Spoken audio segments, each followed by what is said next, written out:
I tried to move back to the Midwest and it was like, no way, dude, this is not your place. Like, get out of here. And I've been in Alaska ever since.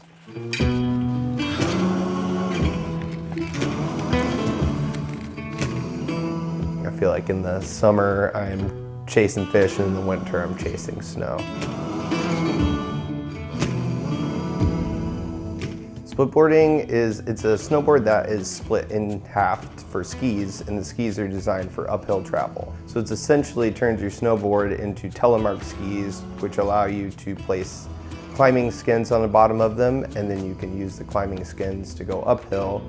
And then the way your bindings and the technology is set up, then you can turn your skis back into a snowboard to go back downhill. It has a little bit more flex than a normal snowboard.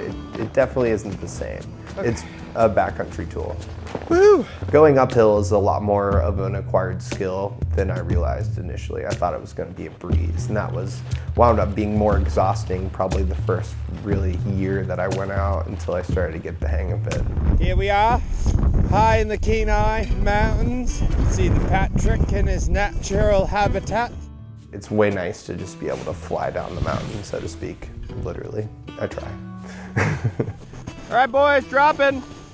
The most ecstasy you can get from snowboarding is probably riding fresh snow. Just that feeling of making those fresh, untracked turns and bottomless powder where you don't feel anything below you and you really do feel like you're flying. You essentially are flying down a mountain.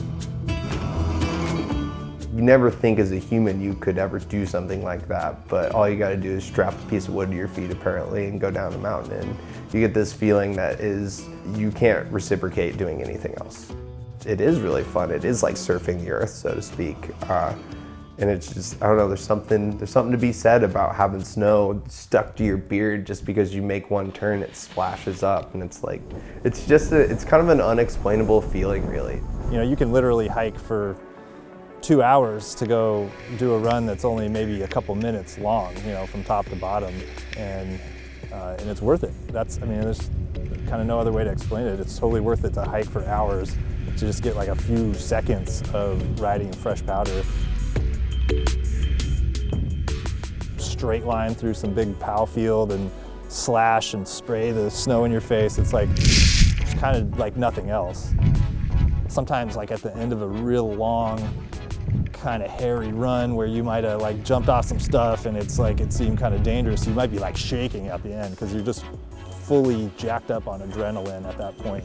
Oh man, that slash right there. You survived this thing, but you also just had the thrill of your life. Oh boy, that was good. Obviously a couple feet of like light fluffy snow is ideal, but it's kind of all about just the experience of being out there. Skiing and snowboarding are inherently dangerous things. You run the risk of hurting yourself just like you would anywhere, but doing it in the mountains where, you could be out of cell phone service and far from a road. I keep that in mind every time I go out. It's like, don't let this be your day. A little bit of that risk to me is part of the reward. You feel like you've got like an upper hand on nature, even though you never really do.